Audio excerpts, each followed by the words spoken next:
Hello दोस्तों, मेरा नाम है पंकज सिंह और आप सभी का पंकज औरा चैनल पर स्वागत है। जैसा कि आपने बहुत सारी वीडियोस देख ली रीडिंग की, अब हम ग्रामर स्टार्ट करने वाले हैं। ग्रामर की बेसिक टॉपिक से स्टार्ट करेंगे और फिर एडवांस पर हम चलते जाएंगे। आज का टॉपिक आपने देख ही लिया है, सेंटेंस एंड इट्स पार्ट्स। ये बहुत ही बेसिक टॉपिक है।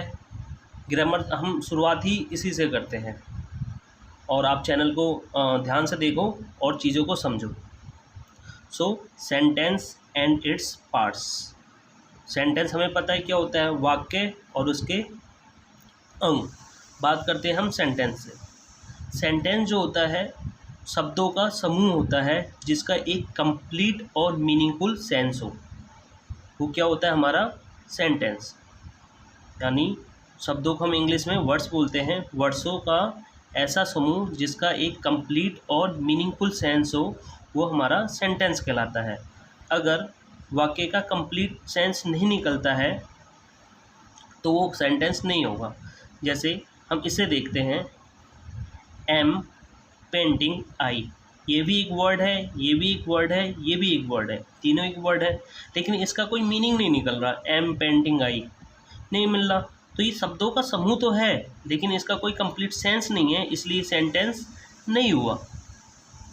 शब्दों का ऐसा समूह जिसका कोई सेंस हो, जैसे आई एक शब्द है, एम एक शब्द है और पेंटिंग एक शब्द है, ठीक है। और ये शब्दों का एक समूह है। आई एम पेंटिंग, मैं चित्र बना रहा हूँ। अब मैं चित्र बना रहा हूँ, सो ये एक कंप्लीट सेंस है, एक मीनिंगफुल सेंस है, सो ये हमारा एक सेंटेंस हुआ, ठीक है। इंग्लिश में कैसे डिफाइन करेंगे, अ ग्रुप ऑफ वर्ड्स, शब्दों का ऐसा समूह, डैट जो expresses complete and meaningful sense, यानी शब्दों का एक ऐसा समूह जो कंप्लीट और मीनिंगफुल सेंस को बताए, वो सेंटेंस कहलाता है। जैसे आई एम पेंटिंग, मैं चित्र बना रहा हूँ। दूसरा, the cow gives us milk, गाय दूध देती है, यानी गाय हमें दूध देती है, मिल्क देती है। इससे एक मीनिंग कन्वे हो रहा है, कंप्लीट सेंस निकल रहा है, तो ये हमारा सेंटेंस हुआ। आई होप सेंटेंस की डेफिनेशन समझ में आई होगी। अब आगे चलते हैं। सेंटेंस को हम दो भागों में तोड़ते हैं, यहीं से समझा देता हूँ। जैसे एम एक ये भाग और ये जो बचा हुआ हिस्सा ये दूसरा भाग। एक सेंटेंस को हम दो भागों में तोड़ते हैं, एक सब्जेक्ट और प्रेडिकेट। पहले हम बात करते हैं सब्जेक्ट की। हम बात करते हैं सब्जेक्ट की।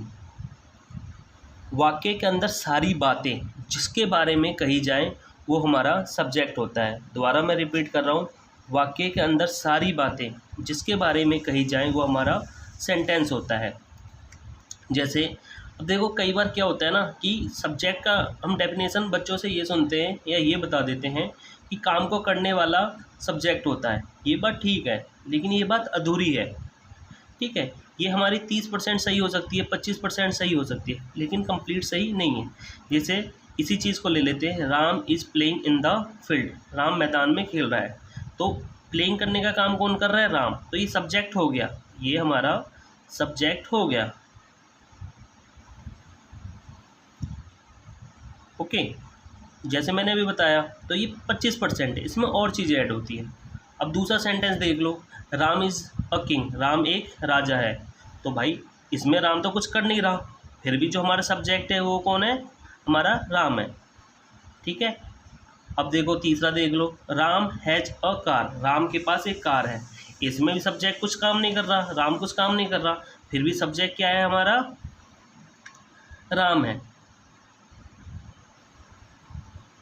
फिर भी सब्जेक्ट क्या है हमारा, राम है। कहने वाली बात यह है कि जो काम को करता है वो तो सब्जेक्ट होता ही है, इसके अलावा पूरे वाक्य को पढ़ के हमें जिसके बारे में भी जानकारी मिलती है वो हमारा सब्जेक्ट होता है। वाक्य के अंदर सारी बातें जिसके बारे में भी कही जाए।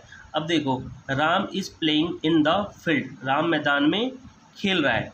तो ये सारी बातें, पूरे सेंटेंस को हमने पढ़ा, पूरे सेंटेंस में सारी बातें किसके बारे में कही गई, राम के बारे में। तो राम हमारा सब्जेक्ट हुआ। राम इज़ अ किंग, हमने एक सेंटेंस को पढ़ा, राम एक राजा है। तो इसमें पूरी बातें, पूरे वाक्य में हमने पूरे वाक्य को पढ़ा और वाक्य के अंदर सारी बातें किसके लिए कही गई, राम के बारे में। तो ये हमारा सब्जेक्ट हुआ। Ram has a car, Ram के पास एक कार है।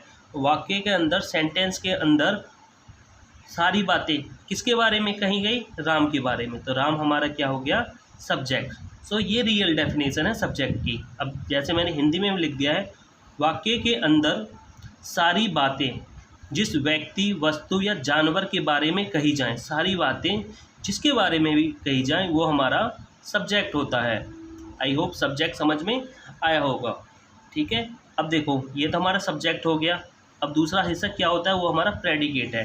अब प्रेडिकेट को हम देख लेते हैं। ये हमारा प्रेडिकेट है।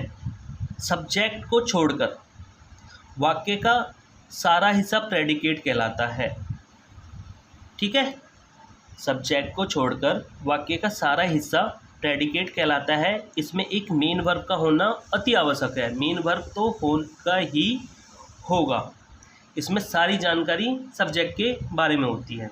ठीक है, जैसे मैंने बोला एक सेंटेंस में सब्जेक्ट को छोड़कर, देखो राम इज़ प्लेइंग, राम हमारा क्या है? सब्जेक्ट है। ऐसे सब्जेक्ट, राम हमारा सब्जेक्ट है। सब्जेक्ट को छोड़कर बाकी जो हिस्सा है वो सारा हिस्सा हमारा प्रेडिकेट होता है।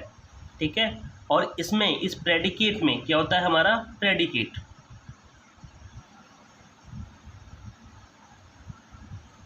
हमारा प्रेडिकेट होता है। और प्रेडिकेट में सारी जानकारी हमारे सब्जेक्ट के बारे में होती हैं। और प्रेडिकेट हेल्पिंग वर्ब या मेन वर्ब से चालू होता है। इसमें एक मेन वर्ब चाहिए ही चाहिए।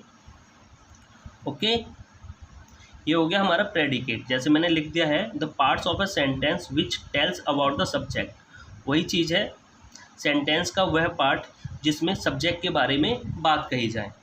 ठीक है, आप देख सकते हैं इंग्लिश में, अगर याद करना हो कर लेना। ठीक है, ये अपार्ट फ्रॉम सब्जेक्ट, सब्जेक्ट के अलावा जो हिस्सा होता है वो हमारा प्रेडिकेट होता है। There must be a main verb, इसमें एक मेन वर्ब का होना बहुत ज़रूरी है।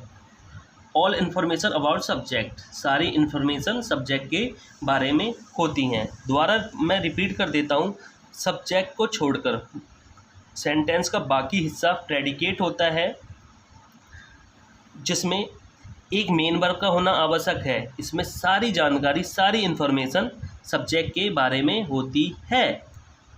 ठीक है, आई होप प्रेडिकेट भी समझ में आया होगा। अब देखो हम चलते हैं अगले पेज पर।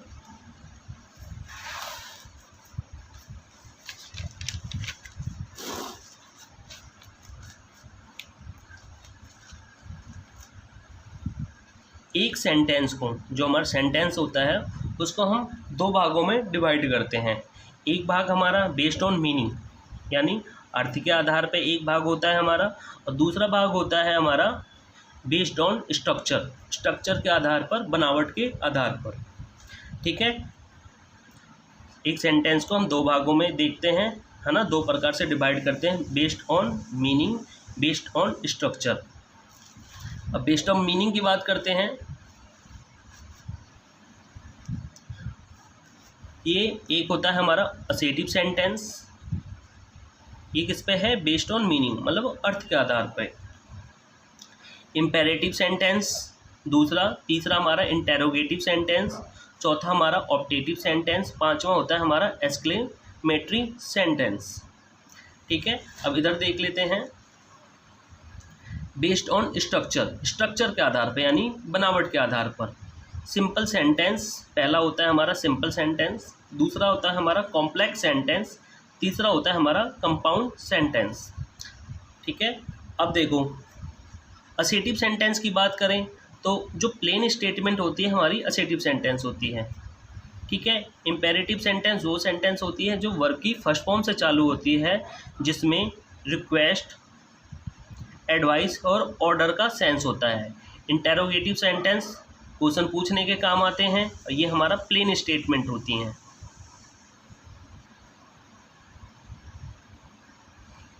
ठीक है, ये दो तरह के होते हैं, एक पॉजिटिव यानी अफर्मेटिव, और दूसरा हमारा नेगेटिव। एक ऑप्टेटिव सेंटेंस होते हैं। ऑप्टेटिव सेंटेंस वो सेंटेंस होते हैं जिनमें विश, प्रे, कर्स, ब्लेस का बोथ हो। एक्सक्लेमेटरी सेंटेंस वो सेंटेंस होते हैं, ये मैंने बता दिया। अब एक्सक्लेमेटरी सेंटेंस वो सेंटेंस होते हैं जिसमें अचानक दुख, खुशी, हर्ष, घृणा का बोध हो। ठीक है, मैं अगला जो वीडियो लाऊंगा, अगला पार्ट लाऊंगा, उसमें मैं ये सारी चीज़ें एक्सप्लेन करूंगा विद एग्जांपल।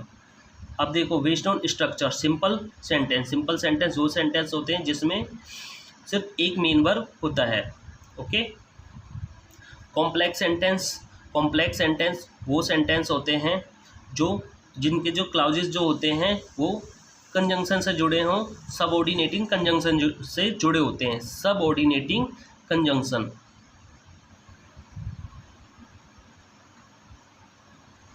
सबऑर्डिनेटिंग कंजंक्शन से जुड़े होते हैं। कंजंक्शन में शॉर्ट में लिख देता हूँ। ठीक है। कंपाउंड सेंटेंस वो सेंटेंस होते हैं जिसके क्लाउजेस कोऑर्डिनेटिंग कंजंक्शन से जुड़े होते हैं। हमारे पास कंजंक्शन दो तरह के होते हैं, एक होता है सबऑर्डिनेटिंग कंजंक्शन, दूसरा होता है कोऑर्डिनेटिंग कंजंक्शन। ठीक है। कॉम्प्लेक्स सेंटेंस जिसमें सबऑर्डिनेटिंग कंजंक्शन हो वो कॉम्प्लेक्स सेंटेंस कहलाता है। कंपाउंड सेंटेंस जिसमें कोऑर्डिनेटिंग सेंटेंस से कोई सेंटेंस वाक्य बने हो वो हमारा कोऑर्डिनेटिंग कंजंक्शन होता है। सो मैंने ये आपको समझ में आया होगा। मैंने सेंटेंस एंड इट्स पार्ट्स को सही से बताने की कोशिश करी है। आई होप आपको समझ में आया होगा। मैंने इसमें कवर किया है सेंटेंस क्या होता है, प्रेडिकेट क्या होता है, हमारा सब्जेक्ट क्या होता है। एक सेंटेंस को हम दो भागों में तोड़ते हैं, मैंने बता दिया, एक हमारा प्रेडिकेट, दूसरा हमारा सब्जेक्ट। इसके अलावा मैंने ये बताया कि सेंटेंस को हम दो भागों में विभाजित करते हैं, एक बेस्ड ऑन मीनिंग, दूसरा बेस्ड ऑन स्ट्रक्चर। सो ये भी बता दिया, based on meaning assertive sentence, imperative sentence, interrogative sentence, optative sentence, exclamatory sentence. Based on structure पे मैंने बता दिया, सिंपल सेंटेंस जिसमें एक मेन वर्ब होता है, complex sentence and compound sentence. ठीक है। सो आई होप आपको ये सारी चीज़ें समझ में आई होंगी। आपको कुछ चीज़ें समझ में नहीं आई हो या कुछ डाउट हो तो आप कमेंट कर सकते हो, कमेंट करके पूछ सकते हो, और चैनल को सब्सक्राइब करना ना भूलें। इसके बाद मैं पार्ट सेकंड भी लाऊंगा, फिर हम बेसिक से चालू करेंगे। यूज़ ऑफ इज, आर, सारी चीज़ें, was, were, will be, shall be, सारी चीज़ें, is to, am to, are to. इसके बाद हम टेंस पढ़ाएंगे, फिर देखना इंग्लिश बहुत अच्छी हो जाएगी। Okay. So keep loving, keep watching, keep sharing my videos, और चैनल को सब्सक्राइब करना ना भूलें और एक लाइक ज़रूर दबाएं। Thanks for watching.